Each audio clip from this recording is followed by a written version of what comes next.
Welcome to Whiskey Lore, the interviews. I'm your host, Drew Hanish, the Amazon best-selling author of Whiskey Lore's Travel Guide to Experiencing Irish Whiskey and Whiskey Lore's Travel Guide to Experiencing Kentucky Bourbon. And today, I'm excited to have somebody on who has gone through what I am going through right now in terms of doing a lot of research and trying to tell the story of an industry and a state's heritage in distilling that really hasn't been covered that much. So we're going to talk a little bit first about his distillery. He's the co-founder of Still Austin Whiskey Company in Austin, Texas, and also the author of Fires, Floods, Explosions, and Bloodshed, A History of Tennessee Whiskey. Andrew Braunberg is with us. Welcome, Andrew. Drew, you really do have Tennessee on your mind. Texas whiskey. Did I say? Okay, Tennessee. there you go. Texas. I do have Tennessee. Yeah. That's because that's all I've been looking at for the last 5 months. So, yeah. Believe me, I feel your pain. But it's great to be here. Thanks for inviting me. Oh, it's great to have you on. And boy, I don't know how I stumbled into your book, but I stumbled into it a couple of, probably a week ago. And I guess I was doing a search maybe on Texas in general, and then I ended up seeing this because I've done enough searches for whiskey books that I guess Amazon just figured I must really want to read this book. And lo and behold, I did want to read this book because as soon as I started getting into it, I was really amazed at the amount of research that you've done. And as I say, there's really not been a book on Texas whiskey that goes Pre-Prohibition and dives into the origins. So I'm excited to talk with you about that. But first, let's talk a little bit about how you got into this whiskey business. So Still Austin, I am always attracted by the beautiful bottles when I see them and the artwork on them. And so it's always been a curiosity to me, but I have not yet tasted your whiskey. So well, come on down. Yeah, exactly. So tell me how you got into this business. Yeah, well, I guess first of all, I should say I'm not a native Texan. The only one of the co-founders who was not born in Texas. My wife was in Amarillo. And it was two other families. One of them, one couple, another couple that were Austinites, and then a father-son team. The son at the time was living in Amarillo, and the father was living in East Texas. And kind of a long story how we all got together, but we did around 2013. Interestingly, my wife and I had only been back into Texas for not even a year when we met this other couple, and just kind of fell into it. It was I'd had a long history as kind of a Scotch fan, I guess I should say, and had just maybe around 2010 or so had kind of stumbled into the whole craft movement in the U.S. And the idea of regional variants of American whiskey just really, really appealed to me. The idea of just kind of how, could this kind of be like Scotland, where there are some differentiations depending on, some of the environmental and other the process factors you're putting into it. And that was kind of the real, for me personally, that was the hook that got me kind of sucked in and got in got Still Austin. We opened our doors in about 2017, I guess, and it's been chugging along ever since. Very nice. So talk a little bit about the distillery itself. If we were coming to visit, are you column still? Are you hybrid still? Are you pot stills? Yeah, we're for the whiskey side of the house, we're a column. We're kind of a mid-size. If we're running a shift a day on that column, it's Scottish, but it's probably about a 15-inch diameter to give folks an idea. So we'd put out maybe, you could do maybe 6 barrels a day. Would be pretty good production there if you're running. So it's a fair size operation. We had a little pot still we were doing our gin on as well. So the portfolio was, all Texas grain-based whiskeys. And so, wheated bourbon, a rye bourbon, a full rye, an oated bourbon. I mean, if you're going to start a distillery and only use the grains that you're, from your state, Texas is a fantastic place. I mean, it beats Rhode Mm. Island, I'm sure. I mean, You there's got really land. no grain that we can't pull from and give it the full Texas, 100% Texas sourced, right? And yeah, so yeah, pretty. I'd say right now in Texas, there's probably three or four columns up and running. Most of the others being quite a bit bigger than still Austin's column. Yeah. So, what was the first Texas whiskey you sampled? Do you remember? Yeah, it would have been one of the early balconies because they were the first guys out of the chute. Um, it was it was probably the baby blue. Yeah, it was probably that Okay. old balconies baby blue up in Waco. Yeah. Um, and it's funny now because well those guys have gone through so much in their evolution, but the number of Texas whiskey distilleries now is I don't know, I've lost count. I have to ask someone else. 80 at least. That's crazy. I know. It I is wrote a crazy. book on Kentucky whiskey and Kentucky bourbon and their distilleries, and I wrote it in 2019, and there were, I think I have 42, 43, something like that, Mhm. distilleries that I visited and said, okay, I know there's some other ones that I haven't been to, but just like a handful. And now I talk to my friends, and they're like, well, I mean, there's over 80 now, and I'm going, I don't know how as an author I'm going to be able to keep up with a trail that's growing that quickly, but everywhere it just seems to be exploding. It's crazy. You've kind of hit the weirdness when every Hollywood celebrity's kind of got his name or her name tied to a spirit at this point. It's like, yeah, it's starting to feel a little wobbly to me, but we'll see. Yeah. So how do you, in that kind of environment, keep yourself viable and make sure that you're moving forward? Well, I mean, the plan we went kind of big early. We raised a lot of money, and that's its own animal there. Not possible in every location, but we the dynamics of the kind of Texas spirits. I mean, so Texas was late to whiskey. The early guy in Texas was Tito, right, making vodka, and that goes back to the mid '90s, and he was pretty far ahead of that curve. I mean, making yeah, I mean, way ahead actually. Thinking about making Yeah. making craft vodka. What the hell does that even mean, right? And then he makes it with hot stills. What does that mean? Yeah. But hey, more power to him. The guy, Fortune 400 now, so the guy's killing it. But the whiskey guys came later. Chip Tate up in Waco. We mentioned Balcones and Dan Garrison out in High with Garrison Brothers. And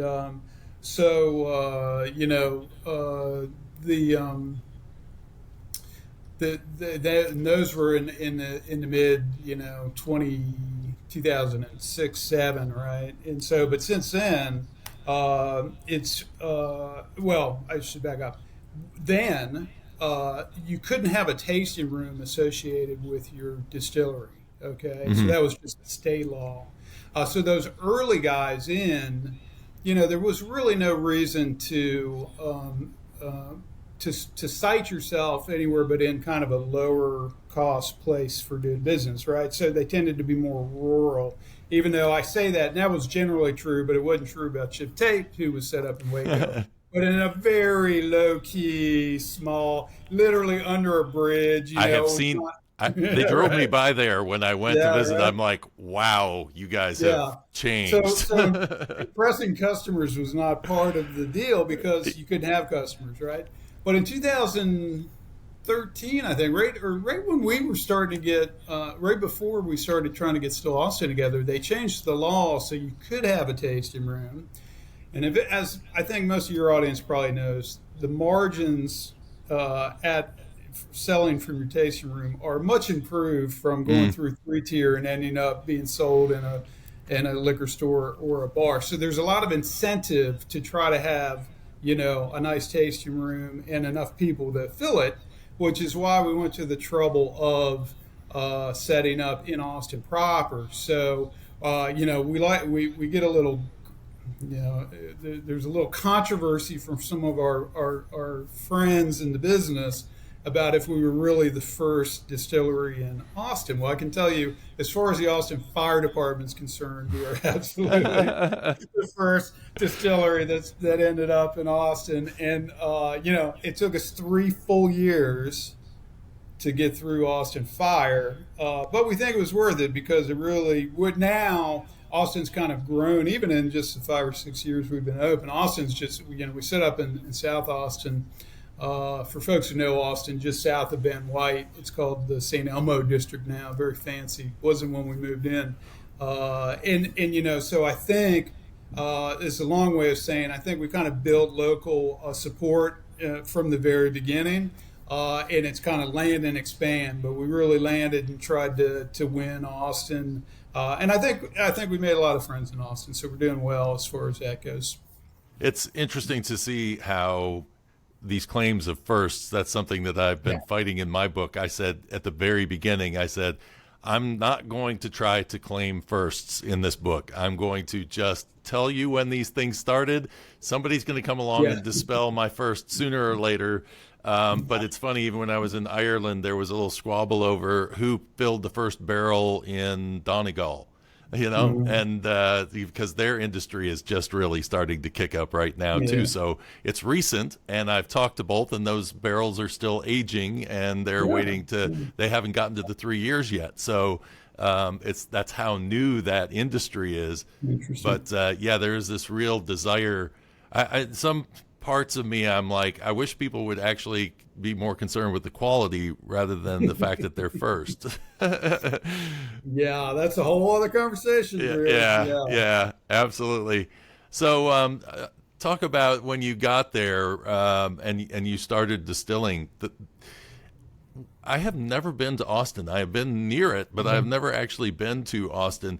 Weather-wise, what are the challenges you deal with? I would assume heat, but is it humid? Well, as far as actual distillation and being in the back of the house there, heat's your main problem. And obviously now in modern refrigeration, you can handle that. It's tough on the personnel, but we would keep our fermenters set, I think, just to keep them below about 90 Fahrenheit for fermentation, and then otherwise, it's manageable.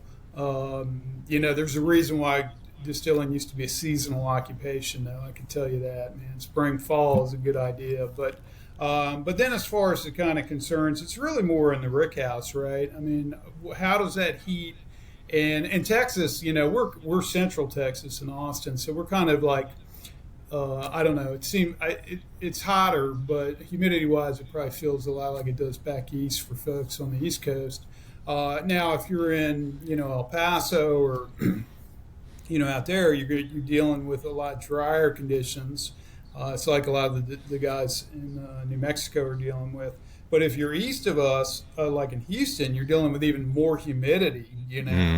So it's hard to say. I can't speak for the whole state, but for Austin, it's the humidity's manageable from a rickhouse perspective, and it's more a matter of just like, all right. Well, I'll give you an example. I was just tasting some about 5-year-old wheat whiskey barrels a couple weekends ago, and they were fully 50% down Angel Share after. Wow. Yeah, right. And it's like, damn, man, that seems excessive, know.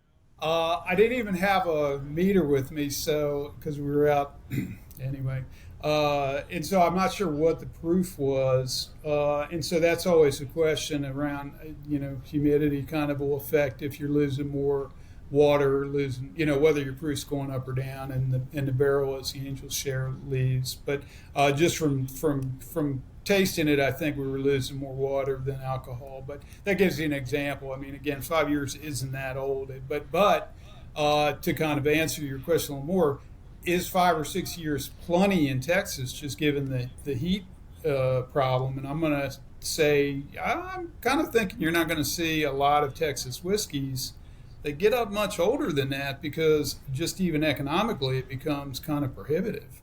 Yeah, yeah. Well, I wondered too, because Scotland deals with the issue of sometimes getting their whiskeys too low proof. They have to watch and Yeah. make sure as they age that the proof doesn't drop below 40%. Do you find the elevation of your proof gets a little out of hand on the upper end? I think that's probably true. I should mention that Still Austin is one of the we follow the Nancy Fraley blending ethos, which is very tied to French brandy production, Mm. and that's what she calls an élevage program. And so we kind of do the extra work of keeping our eye on those barrels and kind of doing a slow proof reduction on them. And so the reasoning there is that depending on the type of spirit, let's say it's a bourbon, there'd even be a difference if it was a wheated or a high rye. As far as kind of the tipping point on barrel proof, as far as whether you're extracting more tannins or more sugars from the barrel, and it's interesting. It's kind of a way where you can mature your whiskeys a little faster if it's more work, but you can keep an eye on that. Typically, you'd want to bring that proof down so you're extracting more of the sugars and not getting you're getting as much wood, if you will, which unless you really age it out, is harder to kind of smooth out, if that makes sense. So Yeah, yeah. It's always interesting to hear the challenges. I just came back from Colorado and talking to them, and it gets really well. It was funny because when I was there, one day it was 94 degrees and 16% humidity. The next day it was 54 and pouring rain all day, and it's like I mean, Kentucky talks about their swings in temperatures, but man, when you're out there on the prairie, it can get a little crazy. I'm of the opinion that blenders don't get near the love. Everybody wants to talk to the master distiller, but it's the master blender that really deserves a lot of the, success or failure. Often falls on that blender. Well, before we dive into talking about your book, it's been curious to me what the inspiration was for your bottles. Does this have anything to do with Birth of Venus painting? I honestly, I've kind of lost track, Drew. I haven't been day to day over there in a couple of years since I started writing the book. It was originally, I know, tied to kind of just the musical heritage of Austin. And then I think it took a couple of turns. I think I lost track of the turns that it took. I mean, I know people like them. Maybe I should figure that out or ask somebody. But honestly, I don't know. Yeah. So how did you all of a sudden end up in this position of writing a book? Have you written a book before? How did this one come about? Yeah, no. I mean, I've got a long history as an industry analyst, mostly doing cyber security work, and so I write for a living for the most part. Talk a little too. But hadn't written a book, hadn't written a history. I'm kind of, I think, averagely intelligent, but maybe a little more curious than some folks, and certainly, always like, willing to dig into something if it kind of piques my interest. And that's certainly true, I think, generally about history. But as I started, I was working, from kind of construction up until we got our first barrels out. I was kind of running the back of the house, not as the head distiller, but more as a COO kind of role.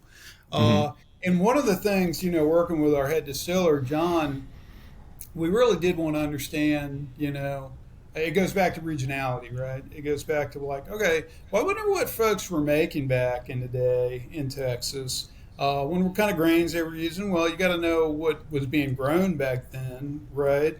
So, even when I was working there full time, I was really trying to figure out, can we find some old agricultural records? Can we get, like a lot of soft winter wheats, for example, things people were distilling.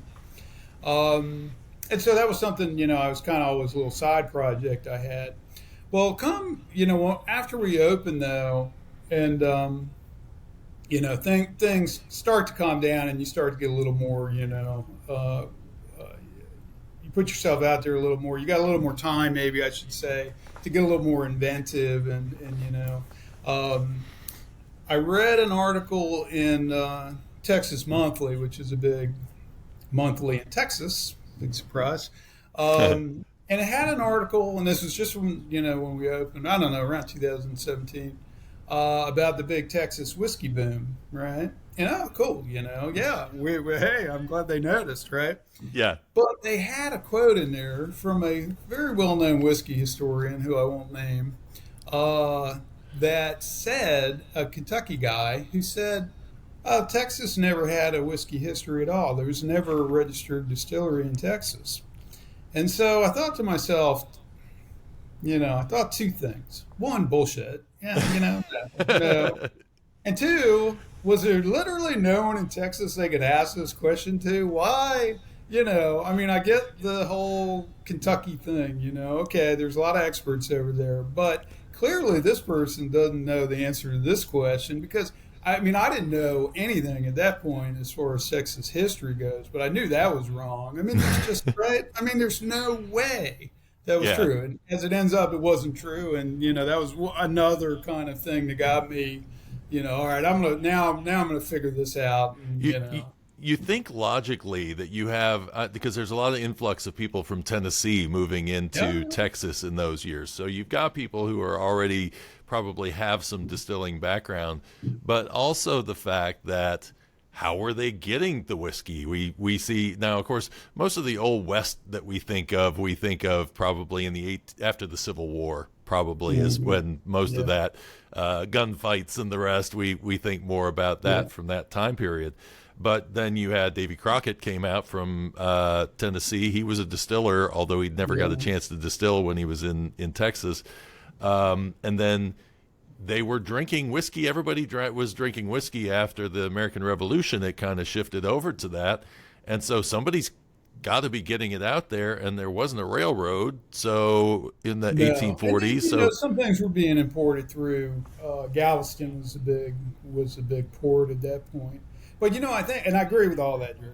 But I would also say, and also, whiskey was an agricultural value add, right? You couldn't move into, well, let's call it the frontier, but I know that's like, okay, the Anglos moving in and taking this space and planting grain. There's just no way at that time. It's related to your point that there's not an infrastructure in place for that grain to go anywhere. You need some way to be able to make sure it's not going bad on you.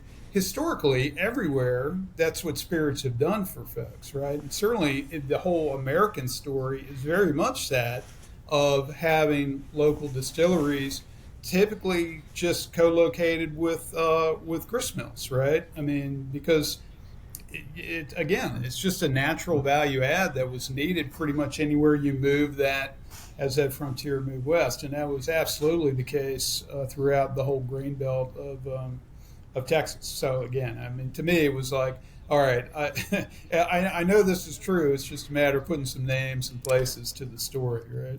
Yeah, the experience that I've seen in Tennessee is that you basically, if you want to start a community, you build a grist mill. And if you have a grist mill, then you're going to draw in people who have grain they need to distill. I think that's exactly the model that just worked its way west, right? So yeah. So when you started working on this book, you are from the East Coast and you lived in New Mexico for a while, and now you're digging into this history, and you go way back. And this is what I love about it.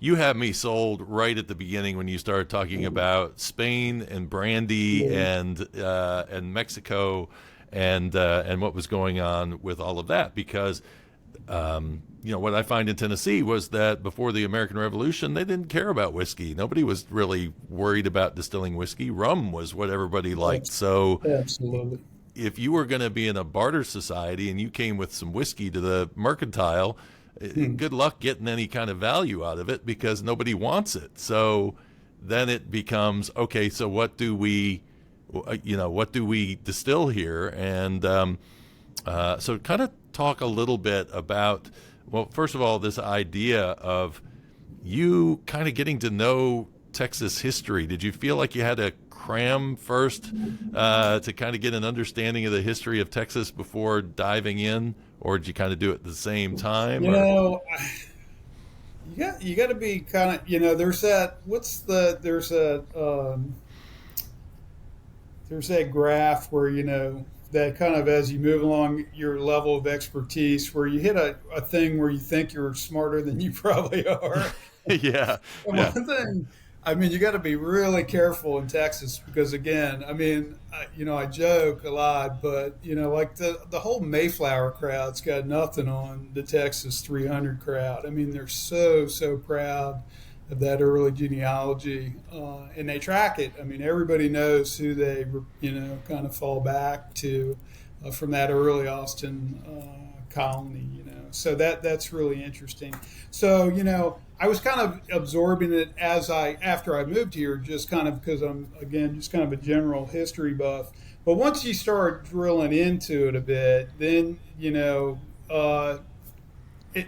and maybe it's given my history as an analyst, imposter syndrome's something you worry about, right? And like around cybersecurity particularly, there's so many areas of expertise. It's easy to kind of get sucked down something and get over your head. You got to be, you got to make sure you're grounded, because there's always someone next to you who knows more than you do about that topic, right? And you got to be really cognizant of that.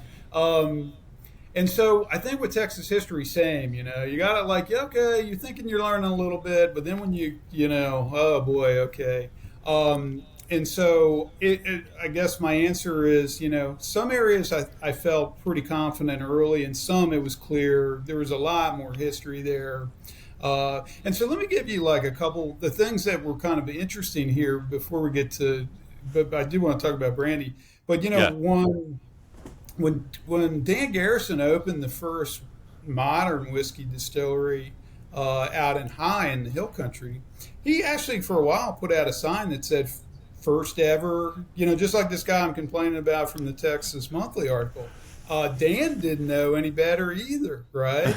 Here's an old Texan, old Texan family.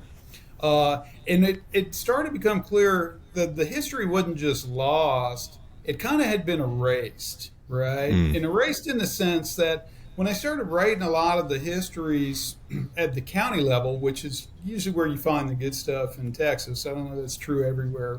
I think they started not, these people were, in these small communities, and they didn't really want to mention that Uncle Joe had been a distiller. And so they didn't, because they didn't have to. And so you'd find someone you thought was like an important person in your story, but then you'd go try to drill into it.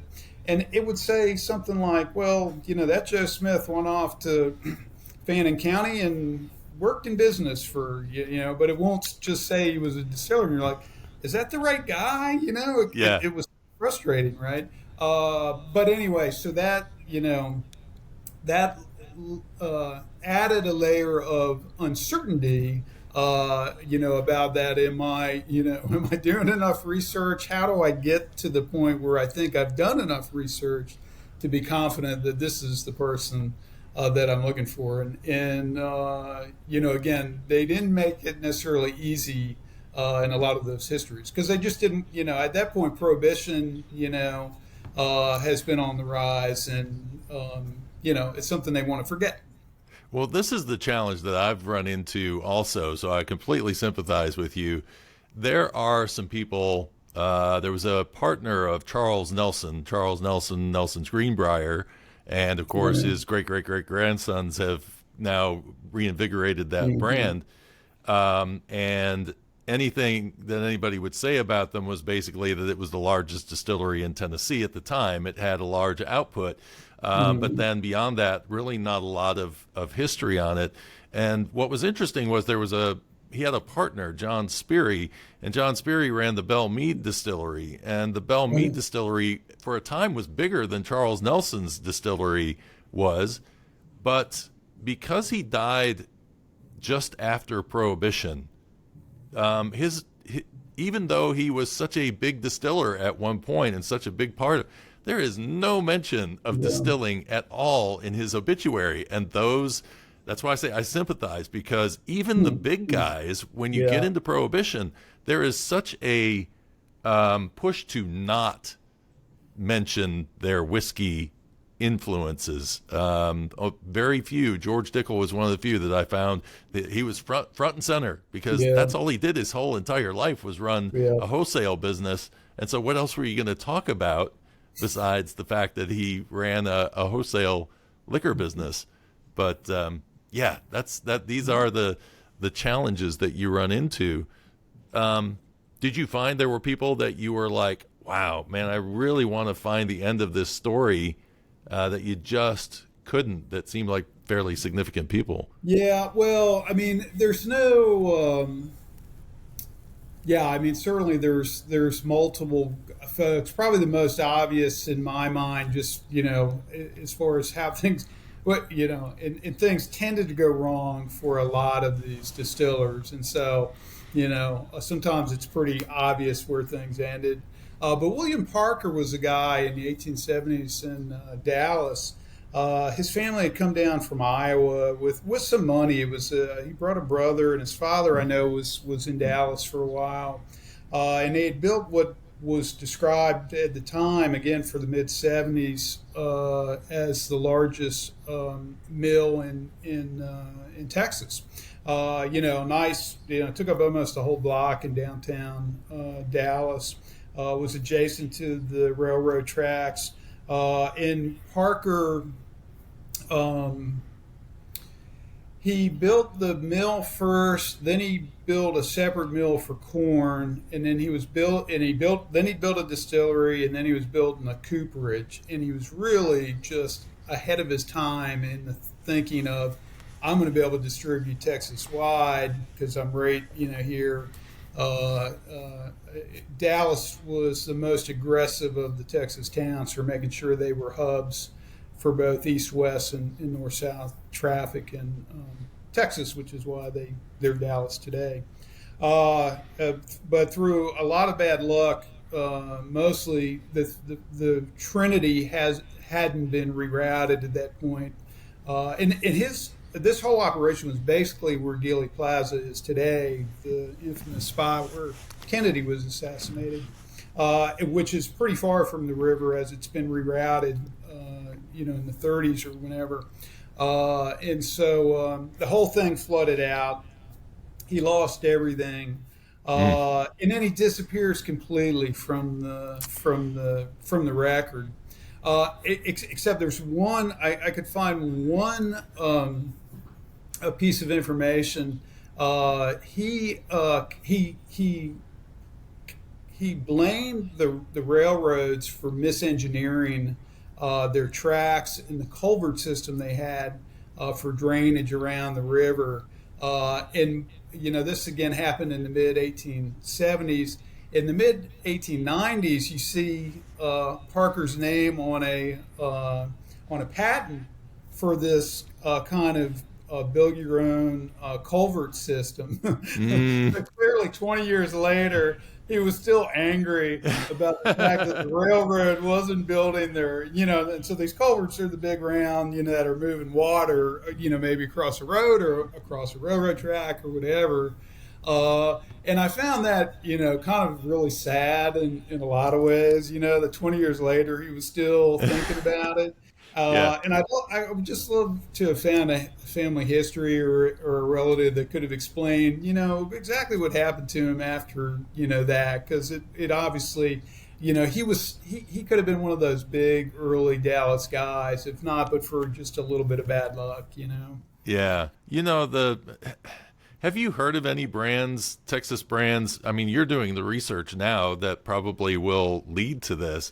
But I mean, have you heard of any brands in Texas that have a legacy of distilling in Texas that have emerged? You know, not. No, I have not. I haven't heard anyone say, "Oh, an old family recipe" or anything like that. But now the other uh, the other distillery that tried to go big in the 1870s was the Hainers out of Ohio. Hmm. And so the Hainer distillery, they just reinvigorated that brand a couple years ago. So I think it's in Troy, Ohio. So it was some brothers. I forget the uh, William was the son who went on to make Hainer back up until Prohibition, one of the largest distilleries in the country, because his niche was mail order delivery. And so he was Okay. one of those big outfits that, so they had rick houses all over the country. The bootlegger Remus, one of the first things he did when Prohibition hit was buy up the stocks from the old Hainer rick houses, and it was millions of gallons of whiskey. The Hainers, it was the father son, the father being the brother of the fellow who had the existing distillery back in Ohio. They made a go of it. That's kind of a long story. A lot went wrong there too. Finally burned to the ground. They skedaddled back to Ohio. William, the son, went to work for his uncle. When the uncle died, he took over the distillery. And so 10 years later, again, he had built it into one of the largest operations, and as probably the largest one in Ohio, I would imagine. So that was sort of tied to Texas, but not really an old Texas brand. Matter of Yeah. fact, I called the Hainer guys and tried to get, and I did. They were very helpful to try to find a picture of any of the Hainers, and they had no idea any of this history. They had no inkling to the Texas connection for that brand. Wow. So how long were they in Texas? Do you? From probably about 5 years. I mean, from like I don't know, 1876. I think is when they incorporated. So maybe they were down here in 1875, and I think they were back in Ohio by 1880.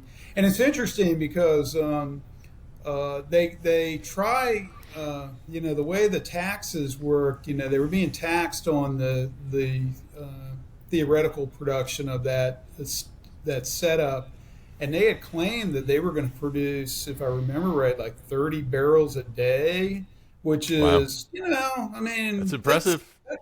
now, of course, they were probably 40-gallon barrels back then, but still, I mean, that's pretty good production, right? But anyway, he was paying the taxes all along, and so for years later, he's going and finding congressmen that will petition the IRS director for him to try to get some of his taxes back.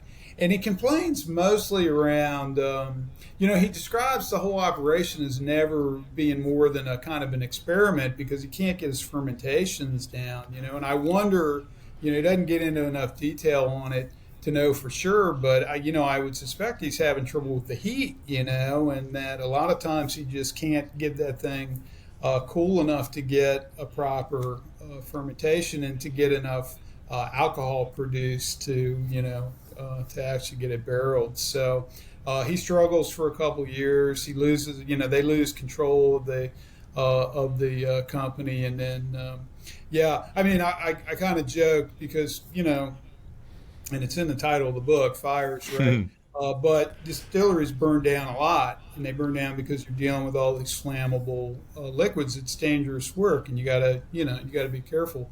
But the Hainer distillery in Waco burned down after it had been shuttered by the sheriff. So there was Oh no wow. production going on in there, but Yeah. it did have a bit of an insurance premium to it. So it's It's, not clear what happened exactly. But yeah. I do know the Hainers were out of Texas shortly after that. So Well, make what you will of the story. this is what's interesting in is the closer you get to Prohibition, in Tennessee, the more fires there are. There are fires everywhere, and they're saying arson, arson, arson. So all I could glean out of that was that the teetotalers probably felt self-righteous enough that burning down a distillery was no big thing. Well, that's a great, in the Hayner's claim, it was, that was basically what happened. I mean, that's what they imply. But I'm not sure, who knows? I mean, Waco's kind of a weird town even today. So that's possible, but, Yeah. we'll never know, I guess. So let's dive back because we were going to do this a Oh, bit yeah, ago, we were but of talking course, about very brandy. easy to get sidetracked with all sorts of fun stories. But talk a Yeah. little bit about how the first distillate that we know of that was being made in the Texas area, Yeah, so pre-Texas. this goes back to, and right before I came to Texas, I was living in Santa Fe and been in Santa Fe for quite a while. So that story about the the Pueblo revolt against the Spanish in the 1670s. That really, I lived a couple of miles from, the governor's mansion down there where they almost all barely made it out alive, I guess I should say. So the Spanish had pushed all the way up into, Santa Fe's right there at the foot of the Southern Rockies.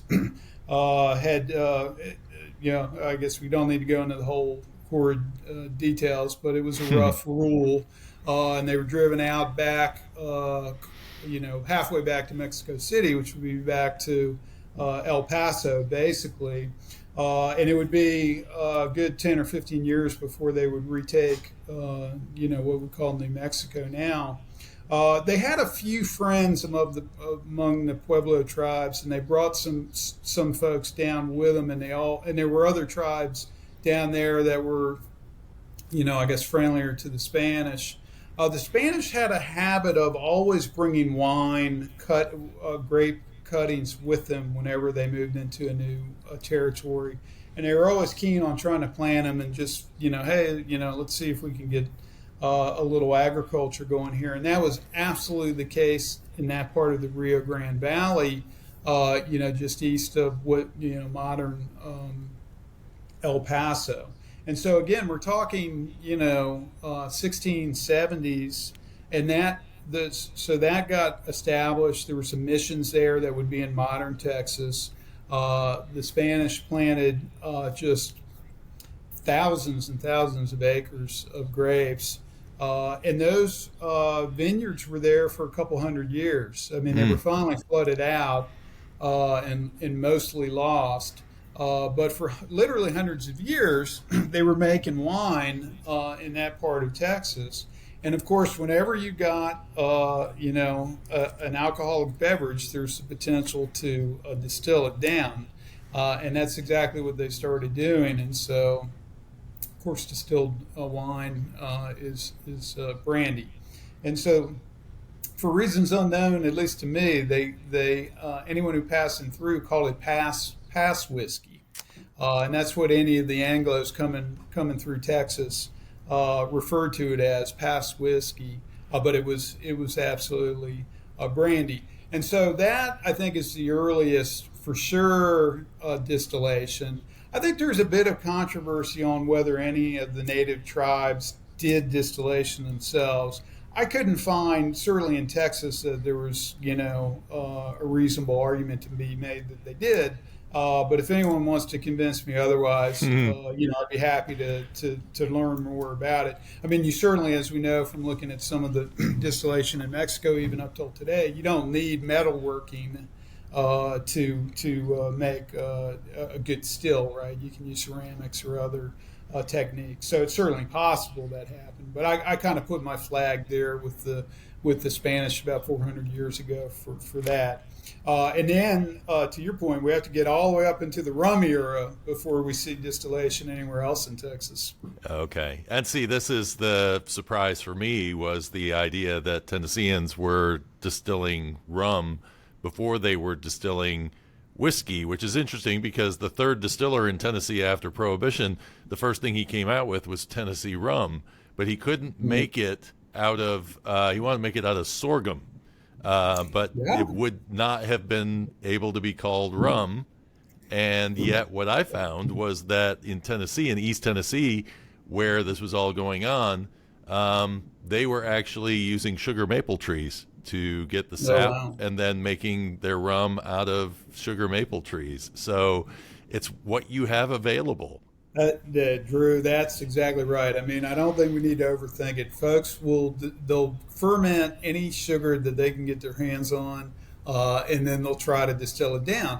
And so the thing, I guess, maybe if you're not in Texas, you don't realize is that early Austin colony was very much down in that.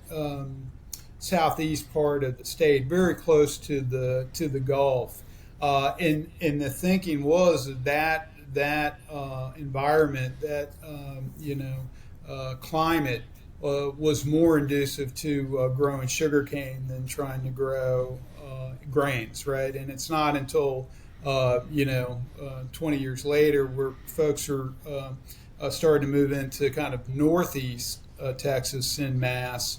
That you're kind of in the environment and the climate to start growing grains and think about whiskey. So the plan was absolutely to have these sugar plantations, and rum was kind of a natural add-on to those plants. This is why I love the fact that we're stretching out now and trying to figure out what other states are doing as well, because I read a book not too long ago. Again, this Kentucky-centric thought process says, okay, first thing distilled, we got to go to Jamestown, and the George Thorpe theory that he had a still and he had some corn beer, so he must have been distilling the first corn whiskey. And it's like, but what if corn whiskey wasn't really something that they wanted? What if they were, he liked his corn beer. He didn't necessarily have to or want to distill that. And then if we discount the fact that people were here from other areas even before that, and we're just looking to where did the Kentucky people come from, rather than saying where was the rest of civilization going on. When the English got out to Middle Tennessee, it was there was a Frenchman there already. So who's to say that the Frenchman who was there already didn't already have some kind of distillation he was doing off of his experience as being he was French Canadian, so maybe he was a rye distiller of anything. Right, but right. It's a good point. I think also. I mean, I made the point earlier that distillation is this natural agricultural value add, but only when there's a real surplus, right? I mean, to your point, like corn beers and anything short of distillation, but just you're going to get natural fermentations anyway. Yeah, it's kind of like the old joke about Guinness being a food group. I mean, it's really not all wrong, right? I mean, so there is definitely a distinction between that. Also, there's hygienic reasons that just fermentation is a good just step to take. But to move to distillation, I mean, you are talking about having a good bit more surplus of whatever the sugar is you're trying to, because the reduction there is obviously much higher than if you're just doing a fermentation. So, that's something else to think about. Not every environment's going to be, kind of successful enough to, move right into needing distillation. Well, I'll tell you the part that I geeked out on, and I was kind of drawing from that idea of, again, the Kentucky-centric view of let's find out where corn whiskey started from. The other narrative that comes out of Kentucky is the barrel, and this hyper-focus on the barrel being so important to the whiskey industry. And yet, as I'm researching Tennessee, I'm going, they didn't care about a barrel. The barrel, really the only reason they cared about a barrel after a while was because they could delay their taxes when they could put it into a warehouse, and suddenly you start seeing warehouses being built as they stretch from 1 year to 3 year and so on. And so we need to, there's a whole segment of distilling that and what you do with the distillate that is kind of missing that Tennessee hits and that you hit as well. And this was what I just absolutely absorbed from your book, was this concept of rectifying whiskey. And maybe to have you go through a little bit of the stages that we'll kind of talk through this, because I think it's important to know that not everybody in America valued a color with their whiskey, and that it was, you wanted it to be drinkable, but you didn't necessarily need it to look like a brown liquor. You just wanted it to not have the fusel oils in it and the things that would give you the headaches and the poisons and all the rest. And so as you were going through, I thought, we talk about in Tennessee, the narrative is that Uncle Nearest came up with, they've dispelled this, of course. Now everybody says, no, this isn't the truth, that he was the one that came up with charcoal mellowing of whiskey. But then they tried to attribute it to a man named Alfred Eaton, who was before him. But yet Alfred Eaton, too, got it from somewhere else. We know that it came from somewhere else. But you actually, in all of your footnotes, which this is the value of your footnotes, is that you're diving in and you're talking about the rectifying process and how it evolved. And the first thing you talk about is milk punch. So talk about the rectifying process with milk punch. Yeah. So rectification, is in a sense kind of cleaning, right, of this, as you say, fusel oils being the main culprit, and so you need something that can pull out some of those cognigers, I guess is the word that they tend to use, and so there's different chemicals have been applied to this problem going back hundreds of years. Like what can we use either as a filter or as something that'll chemically combine with some of these things we're trying to get rid of, so that maybe we could redistill the product and those wouldn't come across. Maybe they fall out as a precipitate. And milk kind of acts that way, right? It'll bind to some of those bits and kind of clarify a bit of the product and or the whiskey. And so, it's kind of as simple as that. It's just pulling out some of those bitter or off flavors that you would have. And who discovered that? I don't know. Someone who just decided they were going to do a shot in a glass of milk, I guess. But there's certainly evidence of recipes going back 200 or 300 years just on milk punch, right? And I think I list one of them, one of the early ones. I footnote, I think, one of the early ones. In the book. But I think, so it's an interesting example, but it's one of a long line of attempts or techniques to try to figure out how to make whiskey drinkable. And, you mentioned, rectification, it's important, or that's not what you said. You said the barrel wasn't as important in a lot of places. I can assure you that was true about most of Kentucky for most of the history of Kentucky whiskey making, that those distillers were more than happy to sell off their whiskey to rectifiers to do whatever it is they wanted to do with it. And for the most part, it was make it more drinkable, although, there's certainly a mixed story there we could talk about rectifiers and wholesalers. But in my mind, that was how you made whiskey. And it wasn't until we get to almost the modern era where national brands are starting to develop, and the ability of manufacturers to do their own packaging. In this case, because now you've got automated bottle making, that you get the manufacturers, in this case the distillers, say, we're leaving a lot of money on the table because all the brands are owned by either rectifiers, wholesalers, or retailers, but we're the ones making it. And that was when they started trying to disparage the rectifiers and wholesalers, up until they had the opportunity to kind of capture more of that value, that they were happy letting those guys do whatever they wanted to do.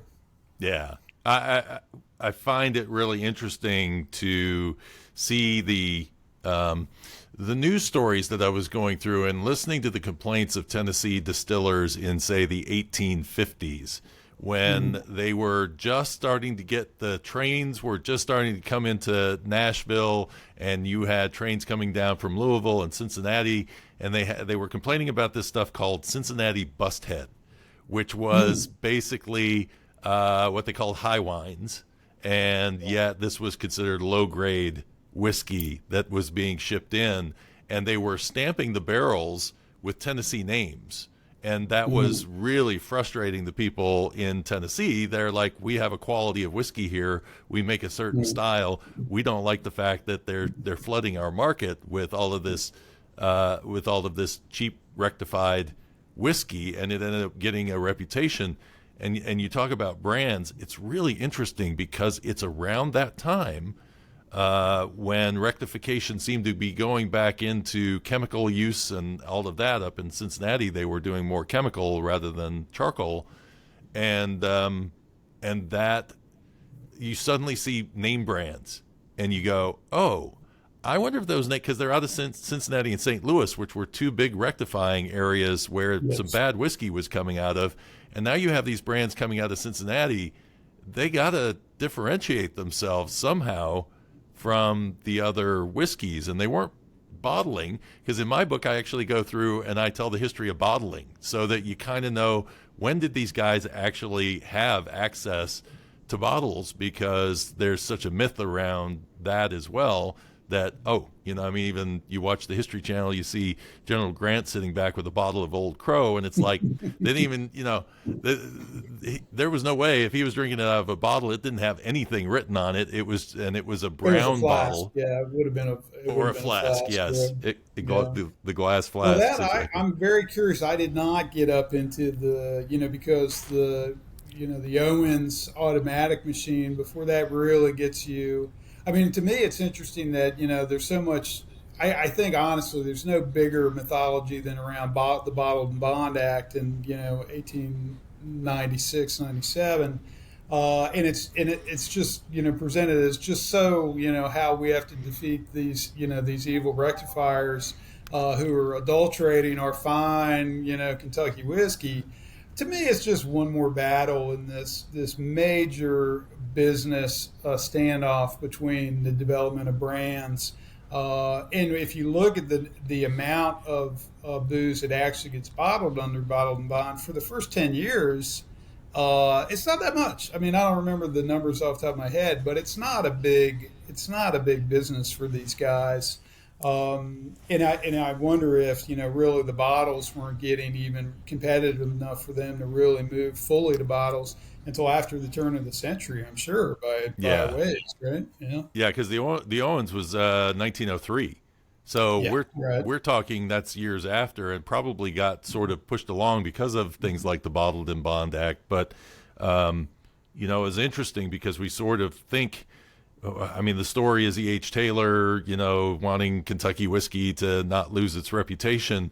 And I hear that, but then as I'm researching in the records, come to find out it was actually the head of the IRS, or the Internal Revenue, that was sick of watching Canadian whiskey come across in bottles, and they were losing out sales. And so he asked Congress, can you come up with a law that will help us be competitive with these bottles of Canadian whiskey coming across the border? So, we get so, if you tie it back to E.H. Taylor, it all makes sense because he was a master marketer.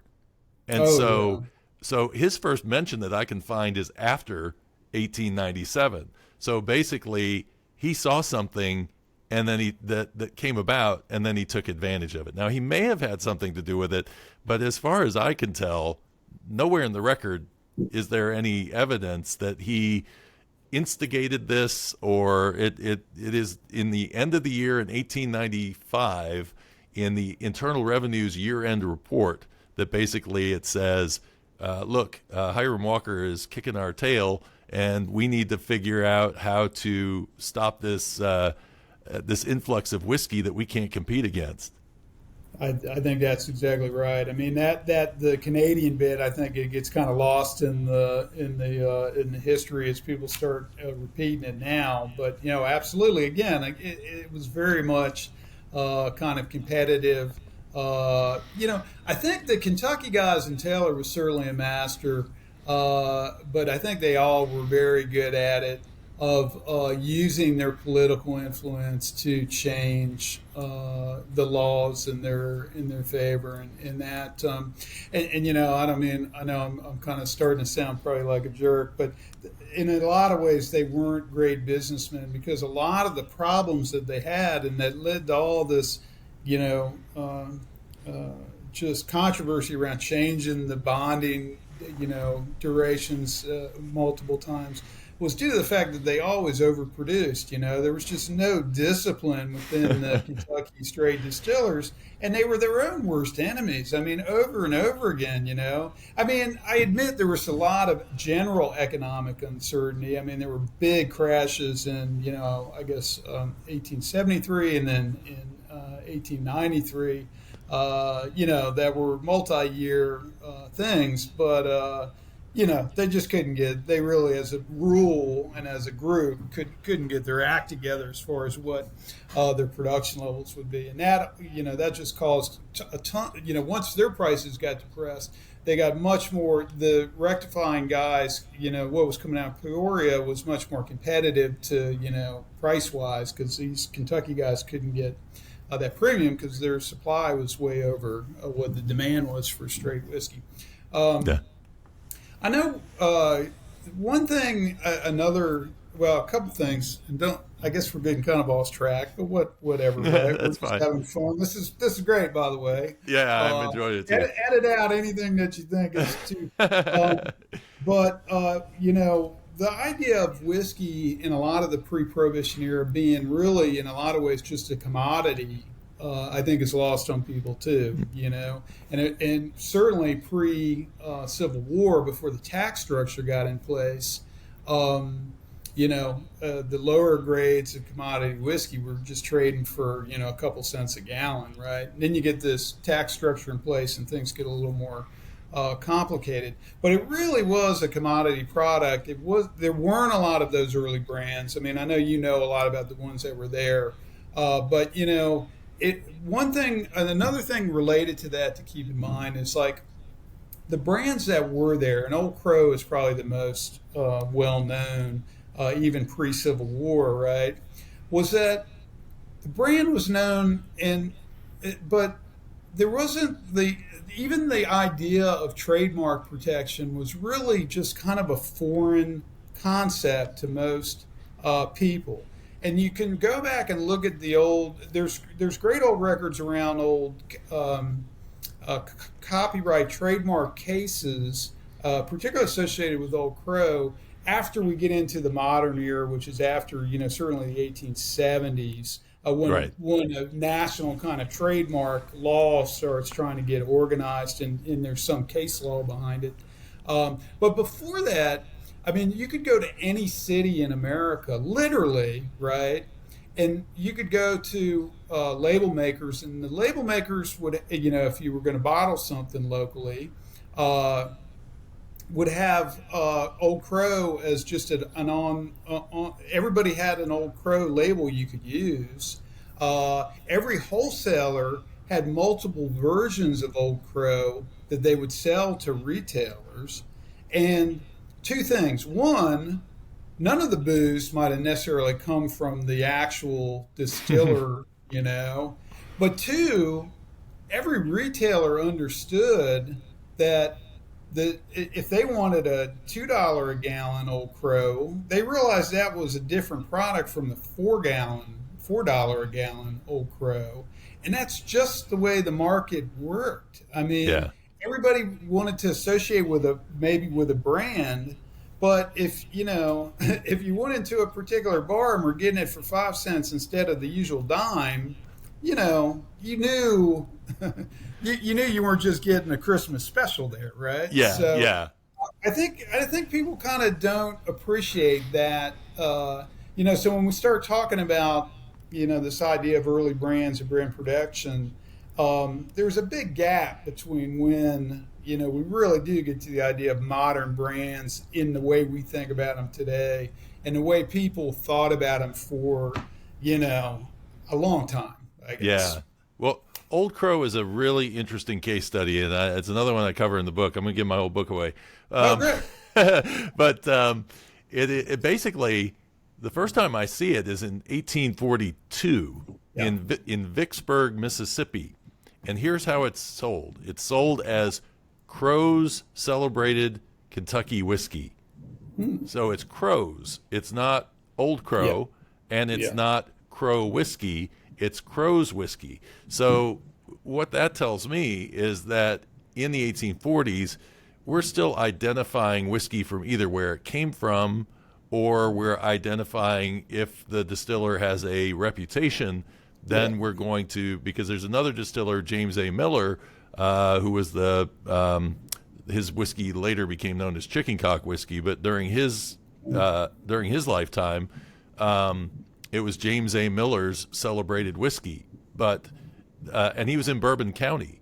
And so eventually he started putting Bourbon Distillery on the sides of his barrels and shipping stuff down to New Orleans and all around. So there's this evolution. And if you look in the early 1850s, all of a sudden it becomes Crow's. It's no longer Crow's whiskey. It's now Crow whiskey.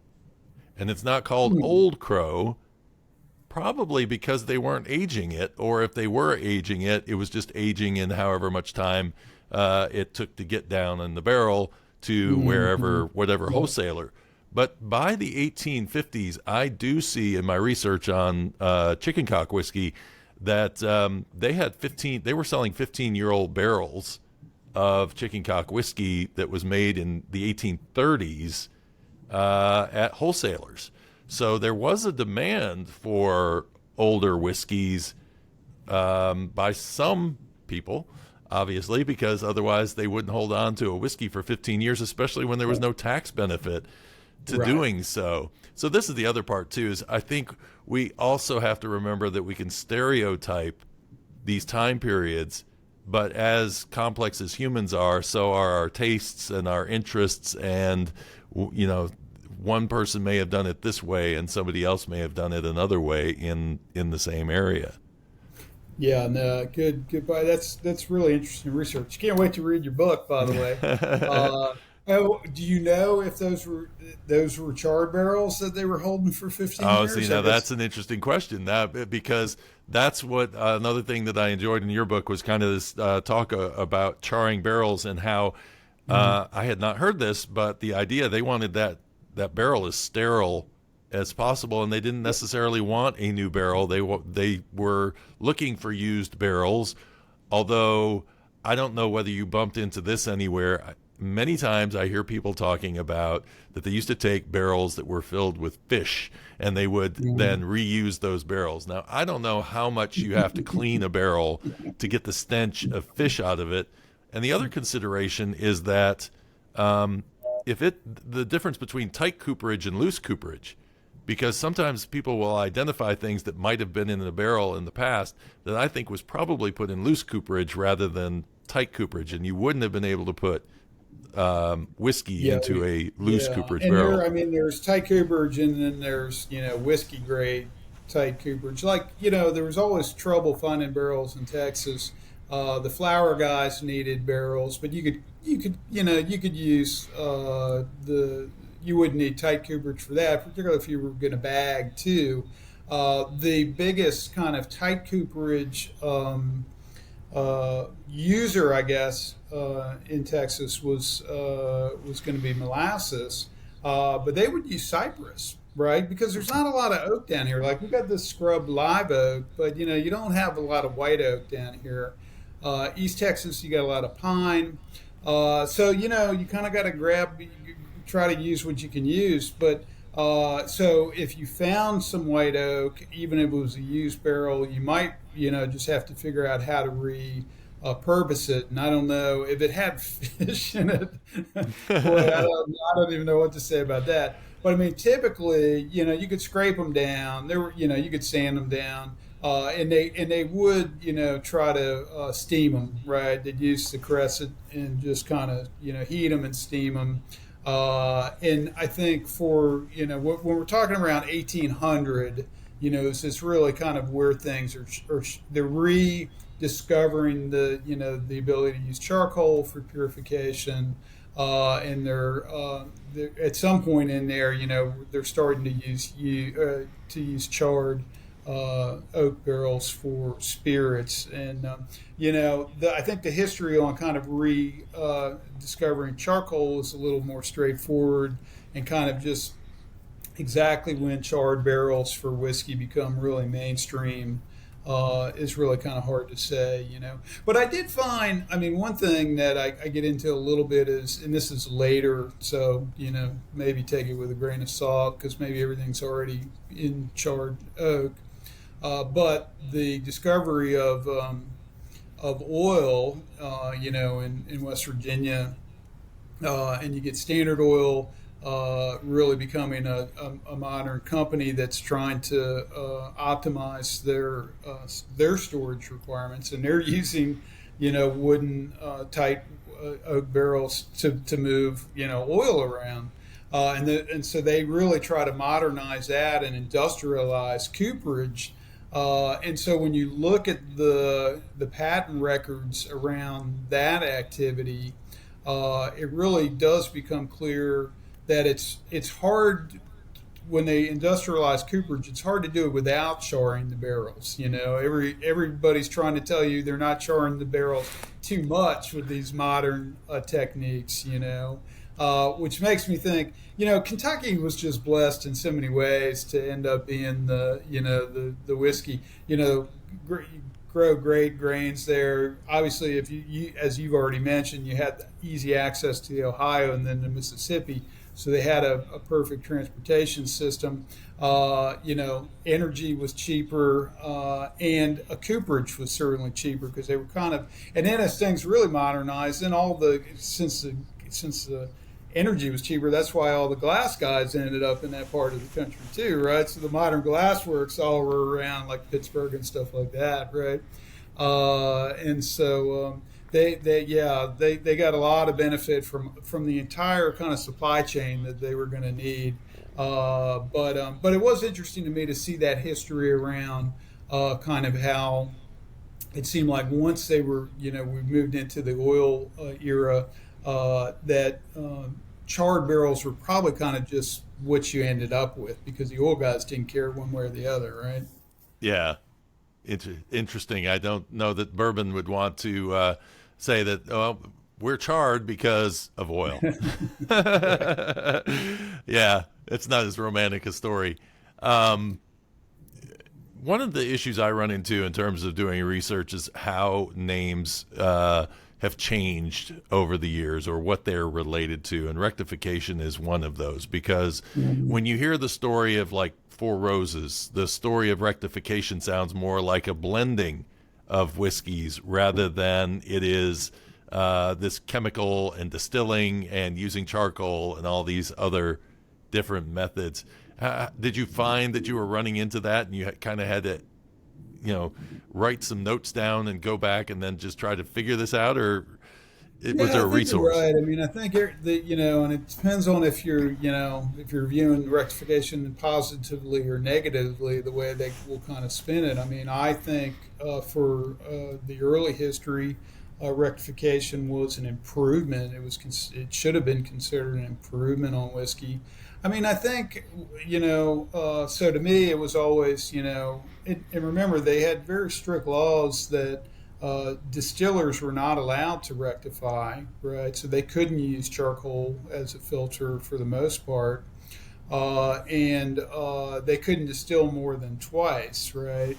They weren't, so they couldn't do, and the column still didn't become legal until the 1870s or so, where they finally did allow, and that kind of really is what the modern era took off.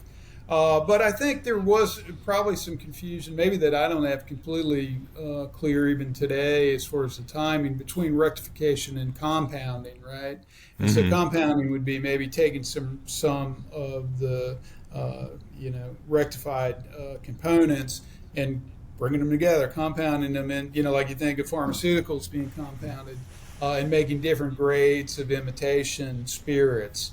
And I think the compounding side, and so, the wholesalers might also be compounders. Of course, the wholesalers could have also done some rectification too. So there is a bit of kind of, in my mind at least, there is a fuzziness about kind of how those terms kind of evolved. But I think some of the compounding, where you look at some of those. So I guess in my mind, the rectification is, eliminating those fusels one way or another, either through redistillation or charcoal filtering. And then the compounding is rebuilding, a product from that more neutral spirit. And you can look at a lot of the old recipes for making imitation this and imitation that. And again, and Drew, I know you know this, there's different grades, man. If you want something, some of those grades are very much what we would consider blends today, right? I mean, they're just taking, one, maybe a barrel of straight rye with, some bourbon and bringing them together to make something. But some of them are not that at all. The lower grades, might have a little Tabasco in them, might have a little tobacco in them, might have a little tea, who knows, right? And the spirits to whiskey ratio could be really, drawn out, and the proof could be, much lower than we'd expect today. This was the thing that I found surprising when I was researching the Whiskey Trust and learning that basically when they got in trouble in the early 1890s and were broken up, it was discovered by accident that they were basically making rum and tequila or whatever flavor, whatever bourbon or rye, but what they were making was basically neutral grain spirits. And then they had a chemical company in Cincinnati that made their flavors. So they could just take a big barrel of whatever, of neutral grain spirits and dump in a bucket of this, and suddenly you have Kentucky bourbon, or you have Monongahela rye, or, Yeah. There's a book to be written on the whole Cincinnati whiskey essence business, because it was a big business, and I don't think all of it was super, I don't think they were necessarily poisons. They were just, shortcuts, right? I mean, I think some of it was probably fine and some of it was probably not fine. And again, probably depended on the manufacturer and the grade. But you're exactly right. And Cincinnati was definitely a hotbed for kind of where those essences would come from. And, you look at some of those old trade mags and boy, they're advertising in big print. It was not something anyone was embarrassed about. Right. It was just part of the business, absolutely part of the business. Well, if you wanted a cheaper whiskey, that's how you got it. And a lot of those ads, I think what confused me initially, but I caught on pretty quickly, was these are all wholesalers. So they're not. Most of them are not selling direct to consumer. They're selling to saloons and and the rest. And that's what was interesting about watching the influx of bottles. Usually, what happened, and you kind of brought this up before, and it's the Irish model as well, that basically you sold those barrels off to somebody else who then they would go, okay, we're selling to the customer, so we're going to put them in bottles for people. Absolutely. And I you've given some good examples of folks that were more protective of their brands, but for the most part, I mean, and these guys, the wholesalers the wholesalers were the ones that seemed to have had the best cash positions. And one of the main things they did was lend on credit to retailers, right? That was huge. And so, whereas the brewers were directly, there was no separation between most of the brewers in the retail. And that's why you get all the tied houses where the brewers actually end up owning the retail locations, right? They own all the bars. The distillers were never cash rich enough to do that. And so the wholesaler was there to have good to help the retailers with their finances. But they'd also often buy the whiskey right when it was made. It would sit in the bonded warehouse, but the distiller didn't even own most of the stock that they had on site because they didn't have the cash on hand, right? So, that was just the wholesaler and rectifiers just played such a pivotal role in this whole thing. It couldn't have worked without these guys being there. And we can complain about it as much as we want. I mean, 3-tier today drives me crazy, man. There's not a craft distiller in the country that will say a good thing about their distributor, man. And I'm talking maybe, it just doesn't happen, right? It's like, okay, you're taking 25 points for what? Yeah. So it's been a long time problem. Anyway, I got on a ramble there, and now I forgot what I was trying to tell you. But well, it's funny because I feel like in a way we've kind of bumped off of Texas whiskey and we've moved on to talking about, that whole era in general. But again, that's what I like about your book is that you go into these things that I think are needed. They need to be discussed, and maybe for some it'll be a little bit more on the technical level and maybe less interest. But in a book that's footnoted and that you are really doing this level of research in, to me, it can only help future writers be able to get themselves out of just rehashing the same old stories over and over and over again, and instead looking and questioning things, because that's been my challenge this whole roll through is going, look, I need to question everything. Even when I think I've got the answer, I need to question it again, because it's amazing how even once I've gotten this book done, a piece of information will come up that somebody will introduce to me, and I go, oh, wow, man, I'm glad I can fix that now before I move forward with this book, because I made an assumption that, isn't necessarily true. Yeah. I mean, it's more work, obviously, and you know that firsthand, but I think it's the right way. I mean, there's enough books out there that are just kind of rehashing the mythology. I mean, I don't think we need another one of those. I think there's a lot of great stories to be told outside of Kentucky. Texas never had,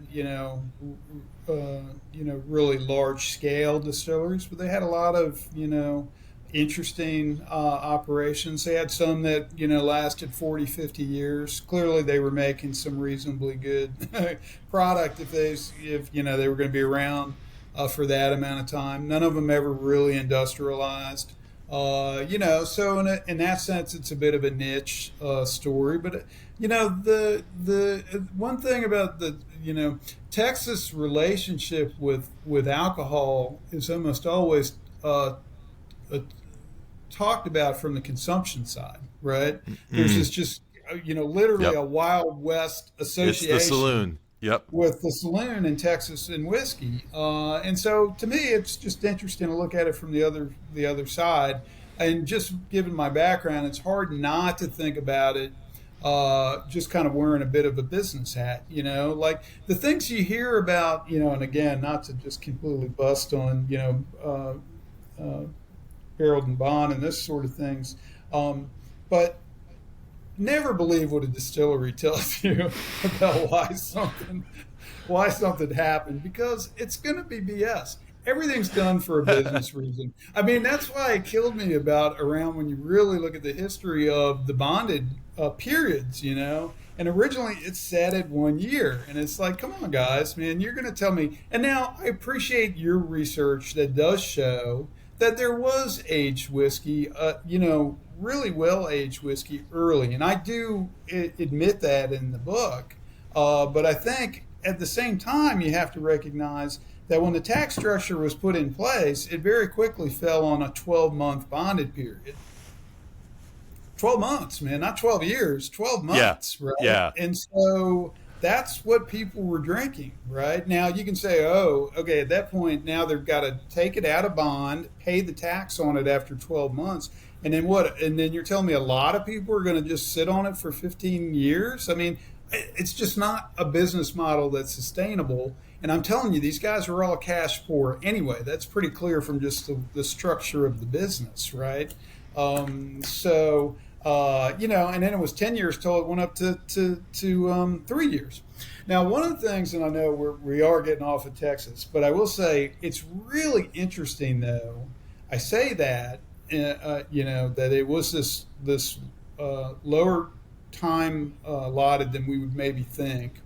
And there wasn't a lot of agitation to move it up. It was only when they had one of these eras of overproduction where they just were so desperate because they really were all going to go broke because they knew they couldn't pay they couldn't sell it off and they couldn't pay the tax bill. When you get it, you do see though some really interesting stuff in the patent record around what they called these new process technologies, which were kind of like these quick age things you hear about today. There were a ton of these things around. Some of them were pretty benign, like just heated warehouses. Yeah. Well, a lot of Kentucky guys did heat. Was it? I forget if it was the Rye guys now or the Kentucky guys. One of them, but not the others, were almost all heated. I'm blanking off. I would think that'd be Pennsylvania, maybe because of the cooler temperatures. Cooler, right? Yeah. So it was probably the Rye guys. But another thing was these agitation devices, and you see these crazy things like they would have full railroad boxcar designs that you'd fill with barrels and then just keep them spinning around. Wow. On a track. There were patents for stuff like that. Or just these really elaborate rocker systems, And if you've ever been in a rick house, man, they're complicated enough, just with regular bricking. Yeah. But, there were just a ton of these kind of really interesting ideas around this whole idea like you see now where you want, and I remember one of the patents actually said something like, just like if your barrel took a trip down across the equator and back, like that same kind of heat and agitation that everyone thought was so beneficial to barrels. So there was some level of trying to quick age, I guess I'm trying to say, but there was not in place a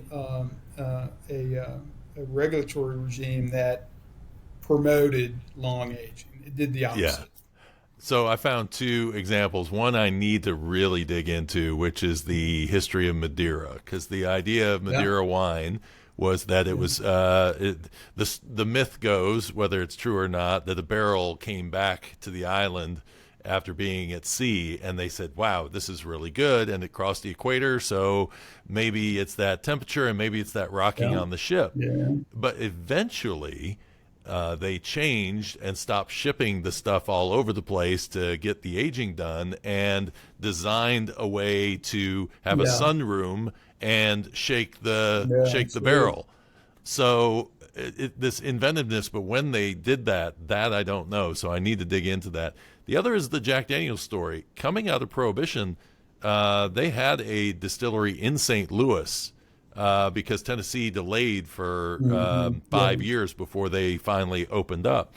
And Lem Motlow, I have an article where he basically says, we are going to start aging in 10-gallon barrels. And he says, in 6 months, our whiskey will be much better than that stuff they sell up in Kentucky. So and what Kentucky was going through at that time was they were using the 53-gallon barrels and trying to, sell the stuff before it had matured as long as people were used to at that time. Yeah. It's a business, right? Yeah. It's a business. And that's right. So the first whiskey, the first Texas post-Prohibition whiskey was not Garrison, who was the first one to get licensed and start distilling. It was Chip Tate, who used 5-gallon barrels, right? He had and Chip, I give the guy credit. He did some amazing blending, but, because he needed to get to market sooner, right? Yeah. It's all about cash flow in this business.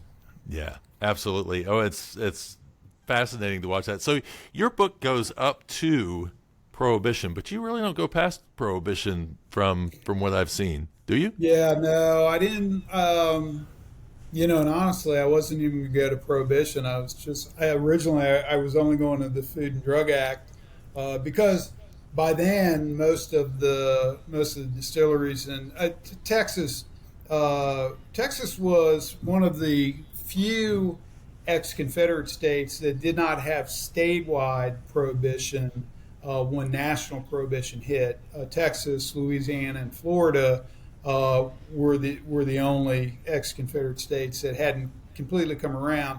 But Texas had a very aggressive local option law in most of the counties in Texas, except for the big urban counties, had already dried up, and that's where most of the distilleries were. And so by the first decade of the 1900s, most of the distilling was already done. But when I took the book to the publisher, they said, "Well, you can't end it there. You got to end it with prohibition." So I went back and wrote that last chapter.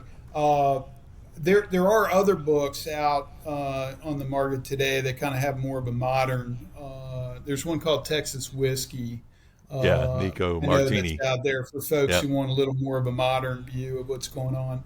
But as you mentioned, I go from the 1400s all the way up to 1919. So that's a pretty long stretch. Yeah. Well, that was my challenge too. I said, where do I go? Because Yeah. once I get to my last three chapters, it's so funny. Most of the book is there's 30 chapters. Out of the 30, you get to chapter 27 before you're out of Prohibition and heading back into post-Prohibition. But Tennessee was basically one distillery, then two distilleries, and then it was just two distilleries for the entire 20th century until we get to Pritchard, which came along right in 1999, December 1999. So it's like, okay, I mean, I can make this a Jack Daniels book because that's what I'm going to end up doing if I make half the book after Prohibition. And the story building up is great, but the same company that came out with that Texas whiskey book also has come out with a Tennessee whiskey book, and that book covers it has history in it, but it's mostly covering what the distilleries are now and what happened recently. Gotcha. So it's like, yeah, it's good. That will introduce people to what it is now. I just feel like that history that's going on before. Maybe it's just for geeks like you and me, and really just enjoying that. But I think the industry as a whole will benefit by what we're doing. Yeah, and we had talked earlier about kind of that kind of context, just historical context around to kind of set the stage for why these things happen, specific to distillation. And I just find all those things so interesting. I mean, we got into but around this in Texas, particularly around the Civil War, there was just a lot going on that you need to understand to really kind of understand what went on during those 5 years, or 4 or 5 years. So. Yeah, I thought it was interesting too because I ran into the situation where, again, we have narratives in our head about what the Civil War was like, and there's two sides, and we're just looking at it from two sides. But Tennessee had pro-union areas, and it had, but yet it was a state where these distillers who had slaves themselves were pro-union. And as I started doing the research into Abraham Lincoln, come to find out, they were on the same page with Abraham Lincoln's feelings before he became president, and you make that connection. You go, wait, well, how does that happen, and why didn't they vote for him? Well, because they didn't put him on the ballot because he was a Republican, and that was a Northern party. It wasn't a Southern. So whether they agreed with him or not, they weren't going to be able to vote for him. So that political side, especially around Civil War, creates some really interesting narratives.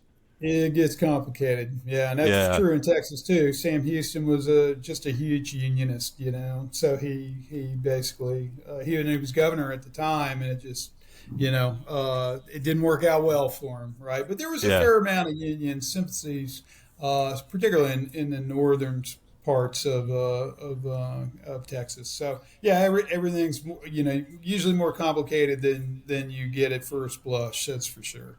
Yeah, two distillers I definitely know had it. Well, one was a distiller, the other was a drinker. That Tennessee passed your way was Davy Crockett, who of course didn't spend enough time there to be able to set a still Yeah. up, and Sam Houston, who Hmm. it's really interesting. I didn't dig into his history too much with because I did sort of feel like that was more of a Texas story, and plus you're talking, as I say, I have 600 pages of notes, and you had the same situation where you have a lot of content you could put in this book. At some point, you go, "Do I need to write about the drinking habits of one Sam Houston?" I kept it. Yeah, I tried to even curtail it, even doing the Texas story, but I couldn't. I couldn't get away from just mentioning that the native name for Houston was Big Drunk. Yeah, he had a well earned reputation. Yeah, one of the last things because Andrew Jackson, some of the conversations that they were all buddies there in Nashville, and Yeah, so some of Andrew Jackson's papers have the correspondence back and forth with other people around Sam Houston talking about his drinking and the yeah. issues with his drinking. And of course, Andrew Jackson was a distiller, or had a distillery as well. So the whole idea of whiskey being all around and part of what life was back then. Yeah, the 1830s particularly, which is when Houston's making his way into Texas. It just the level of drinking is just kind of hard for people to probably imagine now. Yeah, just in very much in a social context, right? I mean, you're just when you're out, you're drinking with everybody, and it's kind of a morning, noon, and night kind of activity. It's it's kind Yeah. of impressive in a way, but Well, they were used to getting up in the morning and if they're going out to work in the fields, they were yeah, used to dipping a ladle and having some hard cider on the way out the door. well, absolutely, absolutely, yeah, no, it's yeah, it was a different lifestyle. Yeah, I heard an estimate. It was something like 40 bottles of whiskey a year, basically, is what they drank. I mean, Yeah, that's about one a week, a little less than one a week. yeah, that actually sounds about right. Yeah, we might have Yeah. been got that stat from the same book, which was Alcohol Republic, I think, which is a really Okay. good read. Yeah. Yeah. Yeah. Um, so just to kind of wrap up, let's get a vision of what Texas looked like back then in terms of where was the distilling mostly going on? Were they scattered through the state, or was there kind of a center for where distilleries were? Yeah, no. So Texas was split into four tax districts, and the what they called the fourth tax district, which was basically northeast of Texas. So you can think from, Denison, which well maybe most people outside of Texas don't know, but let's say Dallas, Fort Worth, down to Waco, and then head east through maybe Tyler, if you can think of that wedge up in the northeast section. That was where 90+% of all the distilleries in Texas were for that first 100 years. And it makes sense. It's good grain country up there. It's relatively temperate. It's just and even today, it's a lot of wheat and sorghum and um, corn is grown up there even now. Yeah. Some of my research showed that, when I was trying to trace some of this Kentucky bourbon heading out in that direction, that El Paso seemed like it was a pretty big wholesaler area. Were there pockets where people basically got their whiskey coming in either because of train access or whatever it may have been? Yeah. Now, up until after the Civil War, it was all coming in through Galveston for the most part. What was coming over into El Paso, I mean, most of it was coming from the Midwest of the U.S., right? So it would have been harder to get, although there were other spirits, obviously, that could come up from Mexico for El Paso. But uh, Yeah, so mostly by boat, and a short kind of hop from New Orleans over to Galveston, and then after the war, the Katy, which was kind of the first big Texas railroad, made it over the Red River through the then Indian country, and built the town of Denison, which is up in Grayson County, which isn't too far from the Red River, so not that far over the border. And then that connects you to St. Louis and pretty much the Midwest. And that's when you really start seeing a bunch of whiskey wholesalers. As a matter of fact, they set up almost immediately.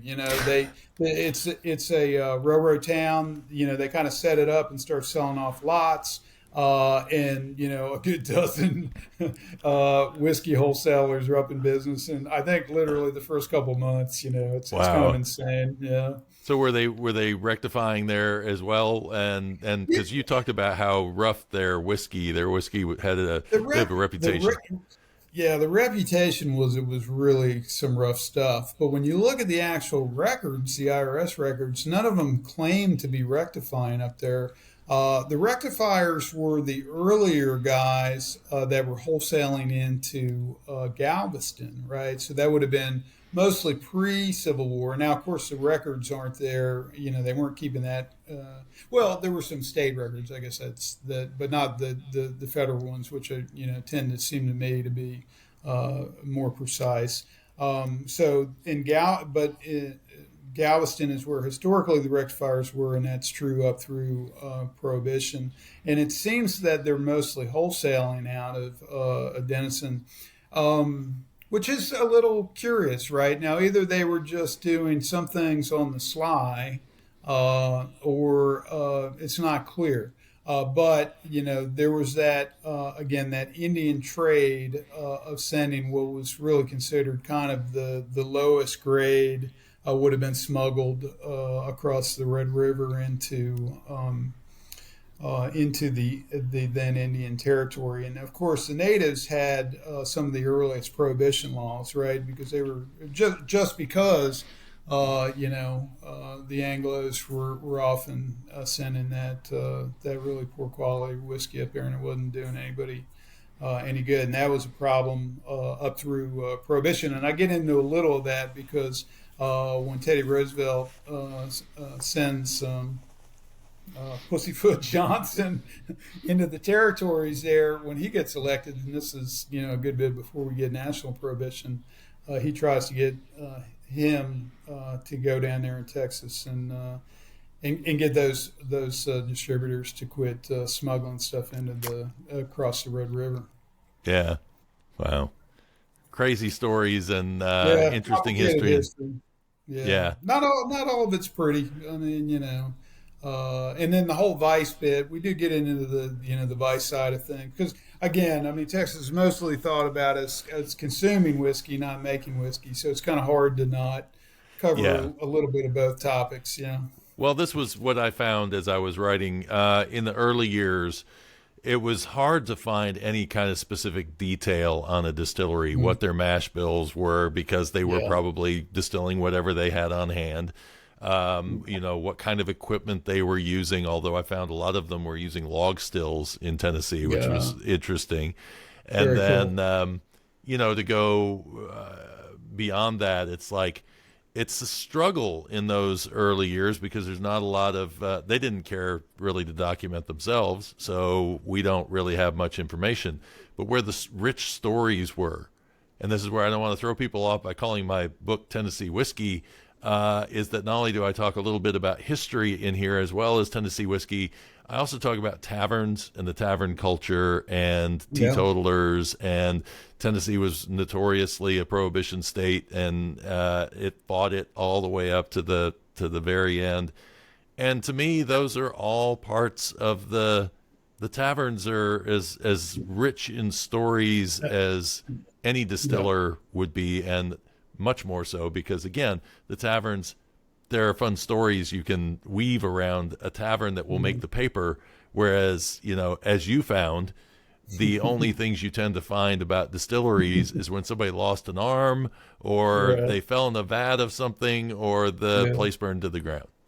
Yeah, exactly. Yeah, no one wants to talk about a good day at a distillery. Yeah, exactly, exactly. Well, Andrew, thank you so much. We can probably go on for hours, I would imagine. And Yeah, this is fun. I mean, Drew, you got a good handle on things. I can see why you're a pro at this. Yeah, but I really honestly can't wait to read your book. Looking well, forward to it. I highly recommend yours. And where Thank you. can people find it? Well, in Texas, you can find it at retail, but I guess I would have to say either Google, Amazon, or Barnes and Noble online is probably the best bet for folks outside of Texas. Okay. Plans for another book? Well, I've got, I cut half of this one out because it wasn't quite to the Texas mark. So, yeah, I think potentially you can probably guess some of the areas I'm kind of passionate about outside of Texas. So I think there's still a lot of things that could be, let's say, clarified in the record. And so, yeah, if I can find the time, as you know, it's a full-time job. Yeah, absolutely. Absolutely. Well, thank you so much for joining me. And I look forward to our next chat. Thank you, Drew. Really appreciate it.